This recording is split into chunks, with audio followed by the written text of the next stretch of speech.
তখন মুখ্যমন্ত্রী বিল পেশ করার সময় তার আগে লম্বা খতিয়ান দিচ্ছিলেন যে কোন কোন রাজ্যে কত কত ধর্ষণ হয়েছে, সেটাও রয়েছে। আমরা সকালবেলা শুনছিলাম সৈকত, সেটাও রয়েছে, যেখানে লম্বা খতিয়ান দেওয়া হচ্ছিল উত্তরপ্রদেশে কত, আসামে কত, রাজস্থানে কত, মধ্যপ্রদেশে কত। আর পশ্চিমবঙ্গ বলার সময় শুধুমাত্র একটা নাম বোধহয় শুনতে পেলাম, মনে হলো কামদুনি। আমি বলছি, ধর্ষণের কি কোনো প্রতিযোগিতা হতে পারে সৈকত? অন্যান্য রাজ্যে কোনো ঘটনা ঘটেছে বলে আমি সেই বক্তব্যটাই শোনাতে যাচ্ছিলাম, সেটা আবার সুযোগ পেলে আমি শোনাবো। অন্য রাজ্যে কিছু হলে আমার রাজ্য হবে, অন্য রাজ্যে চুরি, ধর্ষণ, খুন হলে আমার রাজ্য হবে। ধর্ষণের কি কোনো কম্পিটিশন হতে পারে? যদি ধর্ষণ বিরোধী বিল কেউ পাশ করাতে চায় কোনো রাজ্যের শাসক দল, তাহলে তবে সে ধর্ষণ আটকাতে চায়, সে ধর্ষণের পরিসংখ্যান নিয়ে প্রতিযোগিতামূলক তথ্য আলোচনা এগুলো কেন করতে যাবে সৈকত?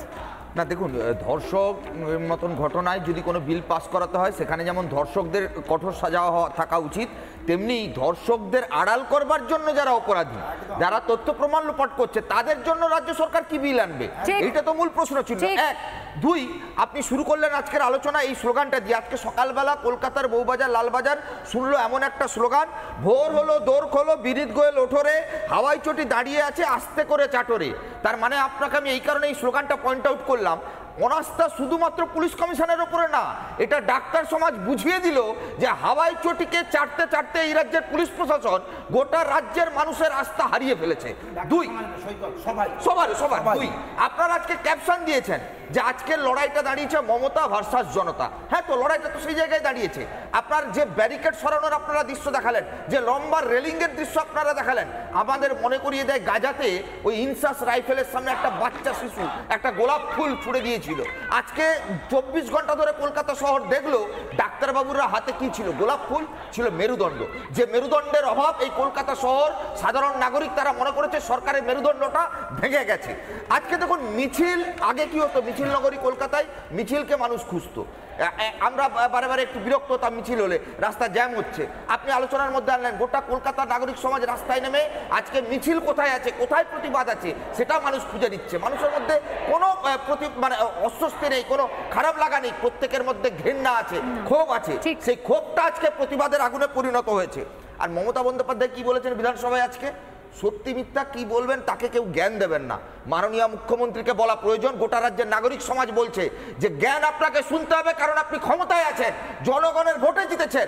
আজকে যেভাবে মাথা নুইয়েছে পুলিশ প্রশাসন ডাক্তারদের সামনে, আমরা দলগতভাবে দলমত নির্বিশেষে আমি বলছি নাগরিক সমাজের একটা আওয়াজ ওঠা উচিত, যে এই সরকার নৈতিকভাবে সরকার চালানোর আস্থা হারিয়েছে।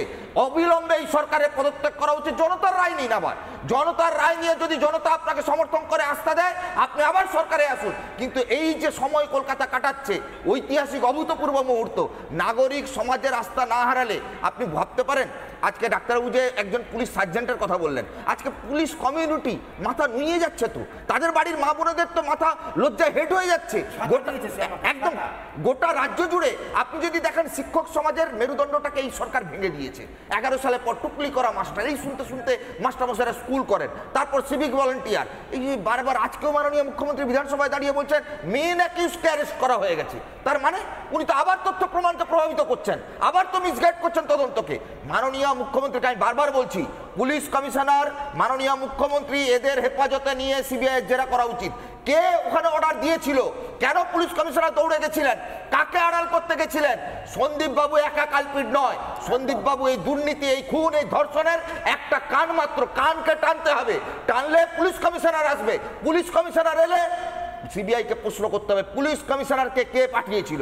আমি নিশ্চিত পুলিশ কমিশনার পুলিশ মন্ত্রীর বাইরে বনমন্ত্রীর কথাই চলে না, খাদ্যমন্ত্রীর কথাই চলে না। মমতা বন্দ্যোপাধ্যায় তো নিজেই বলেছিলেন যে গোটা ঘটনার শুরু থেকে শেষ পর্যন্ত আমি ফোনে ছিলাম।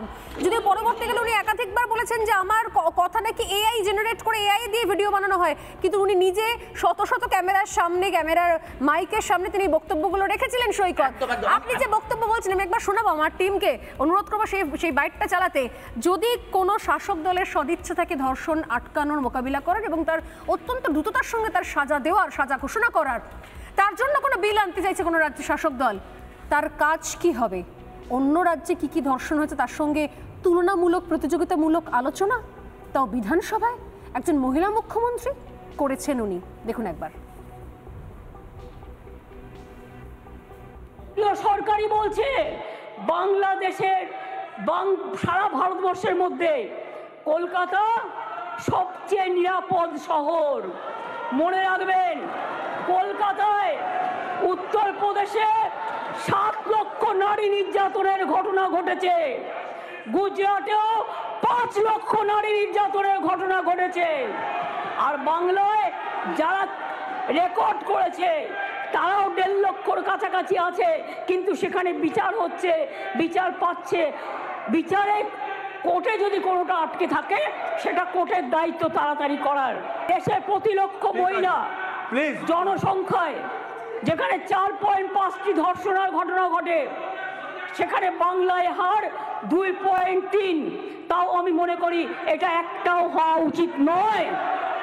রাজস্থান, হরিয়ানা, মধ্যপ্রদেশের মতো রাজ্যগুলোতে এই হার বাংলার কয়েক গুণ বেশি।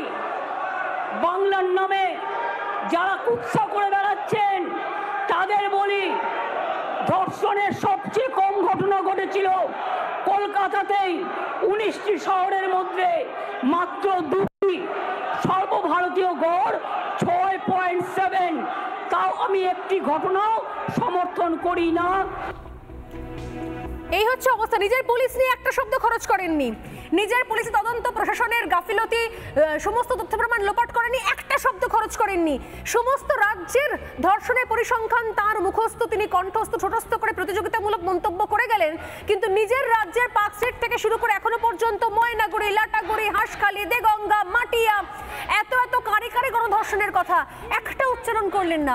আদৌ ওনার সদিচ্ছা রয়েছে ধর্ষণ বিরোধী বিল আনার? যদি বিল আনেও সেটা এক্সিকিউট করবে কে? এই তো পুলিশ প্রশাসন।